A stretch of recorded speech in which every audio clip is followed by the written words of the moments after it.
पहा फक्त Maharashtra superfast news, आवाज जनतेचा.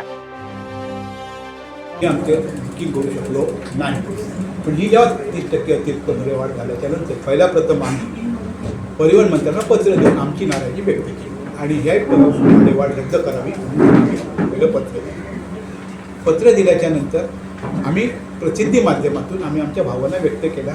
त्याला सांगलं की प्रसिद्धी पण मिळाली आणि आम्ही त्यावेळी असं त्यांना सांगितलं की ज्यावेळी परिवहन मंत्र्यांना पत्र दिलं त्यावेळी आम्ही एस टी महामंडळाच्या सर्व उच्च पदाधिकारी आहेत त्यांना पण आम्ही पत्र दिली. पण 4 दिवस वाट बघून पुन्हा काही त्यांच्याकडनं आम्हाला रिप्लाय आला. परत त्यांना आम्ही रिमाइंडर केलं की आता तुम्ही हा विचार करावा, तर लोकांचं बुकिंग सुरू करायचं आहे तर तुम्ही विचार करावा. पण तरीसुद्धा विचार झाल्याच्या नंतर नाही तर गेल्या मंगळवारी ज्यावेळी कॅबिनेट असते त्या कॅबिनेटच्या वेळी आम्ही परिवहन मंत्र्यांची भेट घेऊ आणि त्यांच्याकडे हे निवेदन देऊन आम्ही त्यांना सविस्तर सांगितलं की ही अतिरिक्त भाडेवाढ आहे ती तुम्ही रद्द करा.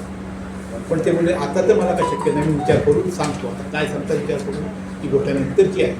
त्याचवेळी आम्ही रत्नागिरीचे पालकमंत्री उदय सामंत यांची पण भेट घेतली आणि त्यांना पण आम्ही आमचं निवेदन दिलं आणि त्यांना सांगितलं की गेल्या जुलैपासून आत्तापर्यंत आम्ही त्यांच्याशी एस टीशी पत्रव्यवहार करतो, आम्ही बुकिंगला कधी येणार सांगतो आहे. पण त्यांनी आलेल्या 30%च्या अधिभारामुळे आमचं बुकिंग थांबलेलं आहे आणि हा लोकांना भुर्दंड आहे, लोक तेवढ्या प्रमाणात जाऊ शकणार नाही, तर ह्याच्यावर काहीतरी मार्ग काढावा. त्यांनी सांगितलं की मी ह्याचे उपमुख्यमंत्री माननीय एकनाथजी शिंदेना भेटतो आणि त्याच्यावर मुद्दा काढण्याचा बाबाकडे करण्याचा पर्याय काढण्याचा विचार करतो. काय तुम्ही आंदोलन करणार आहे का? आंदोलनाची इशारा आहे का? आंदोलन तर करावंच लागेल, पण कोणत्या स्वरूपात करतो? कारण आमचं आंदोलन नेहमी, कारण आम्हाला आता शांततापूर्ण, कारण आम्ही भक्ती मार्गातले माणसं आहोत. वारकऱ्यांसाठी आम्ही गाडी सोडतो, गणपतीसाठी सोडतो, सणासाठी सोडतो आणि गेली करणार. पण ज्यावेळी आम्ही भक्ती मार्गात करतो त्यामुळे आम्ही हिंसक पद्धतीने करणार नाही. जे आंदोलन असेल हे आमचं शांततेचं असेल, गांधी पद्धतीने असेल, त्यात जर ह्याला शहाणपणा सुटला असेल तर खूप चांगलं आहे.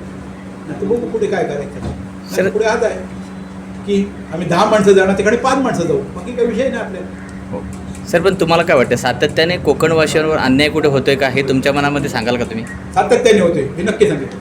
असे काही उदाहरण म्हणजे कोरोना काळ काय असू दे किंवा मोफत गाड्या सोडल्या होत्या UP बिहारला, महाराष्ट्राच्या बाहेर जेव्हा गाड्या गेल्या होत्या त्यावेळीसुद्धा मोफत गाड्या त्यांना दिल्या होत्या आणि कोकणवासियांना बॉर्डर क्रॉस करण्यासाठी तालुक्याची किंवा जिल्ह्याची परवानगी लागत होती. तर कोकणवासियांवर कुठं अन्याय होते तुम्ही काय सांगाल? नक्कीच, म्हणजे कोकणवासीवर अन्याय होतो हे नक्की आहे.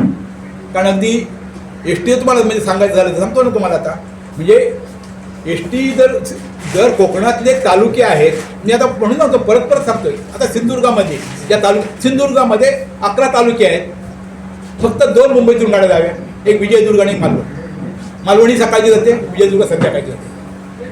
म्हणजे बाकी म्हणजे ते पर्यटनावर जिल्हा आहे, मग ह्या गाड्या काय नाही जायत? म्हणजे आता हा एक प्रकारचा अन्याय.